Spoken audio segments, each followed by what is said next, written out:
Hello friends, welcome to my channel. আমার মল্লিকা ব্লগসে নতুন একটা ভিডিও দেখার জন্য সবাইকে ওয়েলকাম জানাচ্ছি। আজকে সকাল সকাল ব্লগটা শুরু করছি।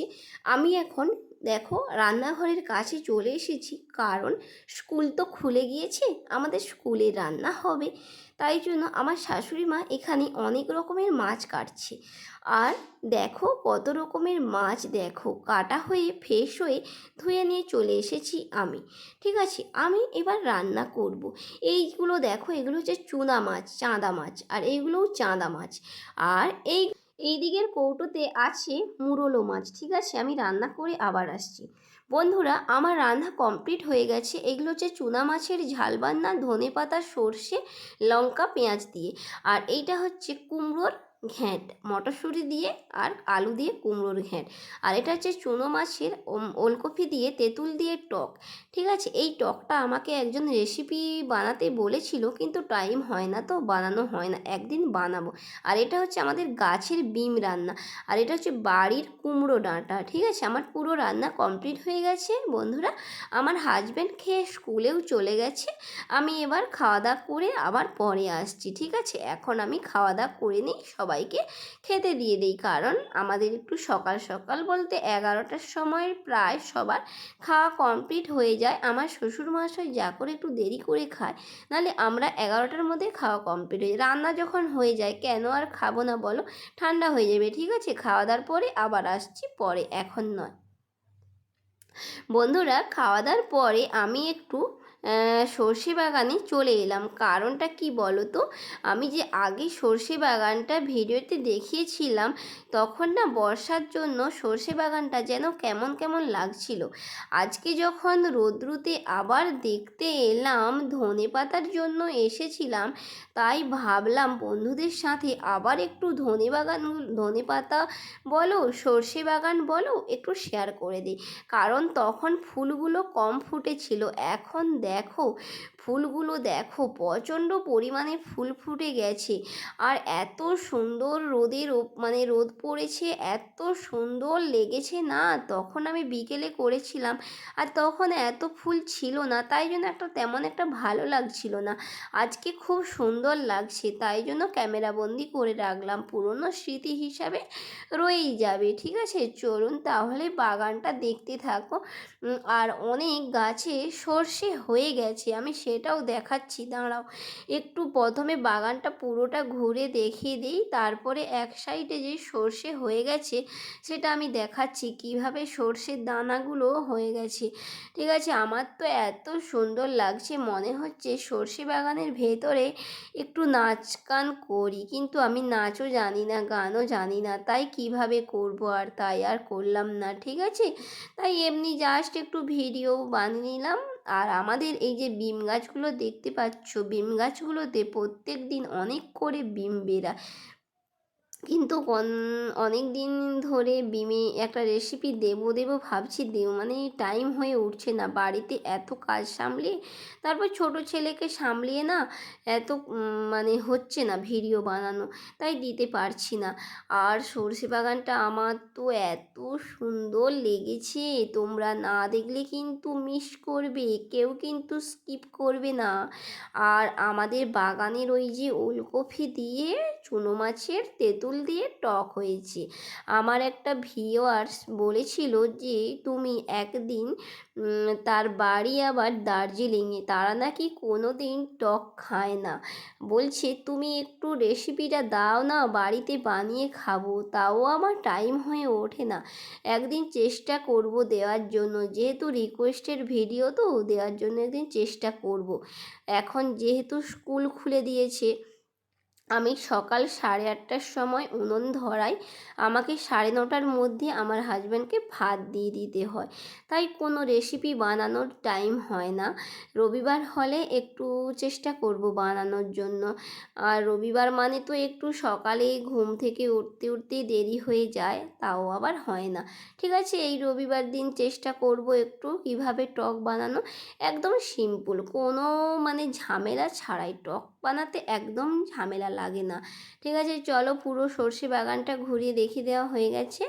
এবার আমি বাড়ি চলে যাব, কারণ অনেকক্ষণ এসেছি, এসে একটু সর্ষে বাগানে রৌদ্রুতে বসেছিলাম, আর ভালো লাগছে না, রৌদ্রটা প্রচুর চড়া। তাই এবার আমরা বাড়ি চলে যাব, কারণ বাড়ি গিয়ে ছোটো ছেলেকে খাওয়াতে হবে। আমরা খেয়ে নিয়েছি, কিন্তু ওকে একটু দেরি করে খাওয়াই, কারণ ও সকালে যেহেতু খায় তো, তাই ওকে ভাতটা একটু দেরি করে খাওয়াই। তাই জন্য আমরা একটু সর্ষে বাগানে বেরু বেরু করতে এলাম।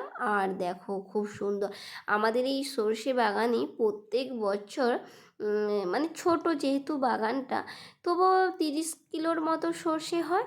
ওই সর্ষেটাকে আবার কি করা হয়, কলে পিষাই করে তেল বের করে আমাদের রান্না করে খাওয়া হয়।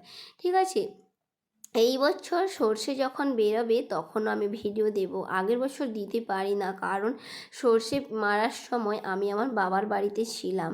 যখন সর্ষেটা মানে ঝাড়াই করা হয় তখন আমি বাড়িতে ছিলাম না, তাই জন্য দিতে পারি না। এই বছর আমি চেষ্টা করব দেওয়ার জন্য। ঠিক আছে, চলুন তাহলে দেখতে থাকুন, আর ভালো লাগলে একটা লাইক কমেন্ট শেয়ার করতে ভুলবেন না। যারা নতুন বন্ধু তারা আমার ভিডিও দেখছো কিন্তু সাবস্ক্রাইব করছো না, একটা ঝটপট করে সাবস্ক্রাইব করে পাশে থাকা বেল বাটনটা অন করবেন, তাহলে কি হবে, আমার এত সুন্দর ভিডিও ছাড়ার সাথে সাথে আপনাদের কাছে নোটিফিকেশান চলে যাবে। তখন কী হবে, আপনার ভিডিও দেখতে ইচ্ছে হবে না। যদি সাবস্ক্রাইব করেন তাহলে কিন্তু আমার এত সুন্দর সর্ষে বাগান বলো, আরও ব্লগ ভিডিও বলো, রেসিপি বলো, তখন কিন্তু দেখতে মিস করবেন। ঠিক আছে, চলুন তাহলে। দেখো আমি লাস্টে একদম রাস্তার দিকে বেরিয়ে চলে এসেছি, আর একটু ক্যামেরাটা ঘুরিয়ে নিয়েছি, মানে এত সুন্দর গাছের উপরে রৌদ্র পড়েছে না, তাই আমি না ক্যামেরা বন্দি করে রাখতে পারলাম না। ঠিক আছে, আর দেখো কত এই দিকের গাছগুলোতে দেখো সর্ষে হয়েই গেছে। আমার তো দেখে খুব ভালো লাগছে। আমি কিন্তু আমাদের সর্ষে বাগান আজ থেকে 2-3 বছর হচ্ছে, কিন্তু আমি সর্ষে মানে দেখি না কিভাবে হয়, আর এই যে ধরো সবুজ থেকে কিভাবে হলুদ কালারের হয় ওটাও আমি দেখি না। এই বছর ভাবছি আমি দেখব। আমাদের সর্ষে বাগান আজ 2-3 বছর হচ্ছে, কিন্তু আমি এই সময় প্রত্যেক বছর বাবার বাড়ি চলে যাই। আমি 2-4টা বিম তুলছি, কারণ বিমগুলো বয়স হয়ে গেছে, তাই জন্য আমি তুলে নিয়ে বাড়ি যাচ্ছি। বেশি তুলবো না, কারণ সকালে আমার শ্বশুরমশাই তুলে নিয়ে গেছে, 2-4টা মনে হচ্ছে রয়ে গেছে, তাই আমি তুলে নিচ্ছি। আর দেখো এখন একটা ওল ওলকপিগুলো পুরো যেন 1 কিলো হয়ে যাবে। ঠিক আছে, এত বড় বড়, ক্যামেরাতে যেন মনে হচ্ছে অনেকটা ছোট ছোট লাগছে, কিন্তু একটা লেখা ওলকপি 1 কিলোর ওপর হয়ে যাবে। আর ওলকপি এই সময় বাড়ির ওলকপি মানেই এত সুন্দর নরম, খেতেও কিন্তু খুব ভালো লাগে। ঠিক আছে, চলুন দেখতে থাকুন। এইবার আমি সর্ষে দেখাবো পরে, এটা কিন্তু একদিনের ভিডিও নয়, পরের 4-5 দিন পরে আবার এসেছিলাম সর্ষে দেখাবো বলে। দেখো আমি চলে এসেছি আবার।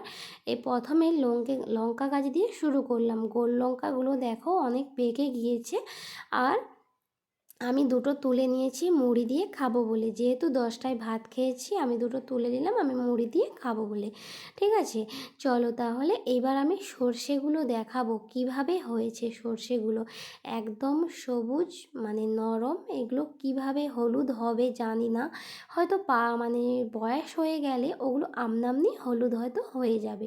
ঠিক আছে, এই গাছটাতে খুব কম লঙ্কা হচ্ছে, কিন্তু ওই গাছটাতে এসে দেখলাম খুব। আর আমাদের এই বছর নতুন দুটো সবজি চাষ করেছে, কি কি জানো, পেঁয়াজ আর গাজর।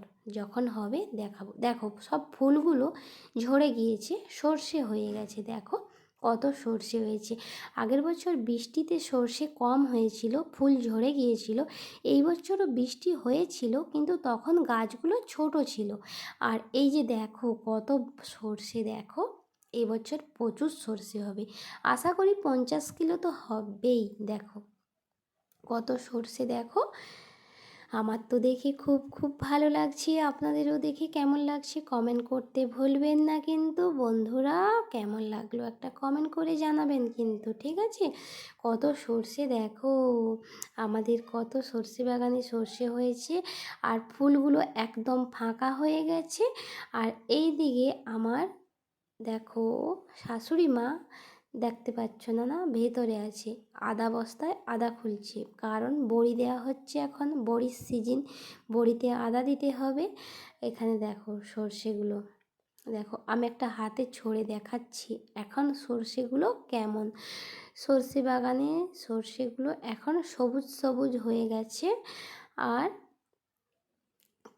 মানে এখন কাঁচা তো, এগুলো যখন পেকে যাবে কেমন হয় আমি জানি না, আমি যখন পাকা হবে তখন আমি আবার শেয়ার করব, ঠিক আছে। এখন এইটুকু দেখে নাও কেমন সর্ষে হয়েছে, আর গাছগুলো কেমন শুয়ে গেছে, কারণ এগুলো কাটার সময় এসে গেছে। আর কয়েক দিন পরে হয়তো আমাদের সর্ষে কাটা শুরু হয়ে যাবে। এই যে দেখো কিভাবে মোটা মোটা পুষ্টিকর দানা হয়েছে, দেখো কি মানে এত মোটা মোটা লাগছে, কিন্তু ভিতরে একদম সর্ষে দানাগুলো মানে বড় বড় নয়, ছোট ছোট। এবছর বেশি সর্ষে হবে কিন্তু ছোট ছোট দানা। আর আগের বছর কম সর্ষে হয়েছিল কিন্তু পুষ্টিকর হয়েছিল, খুব সুন্দর।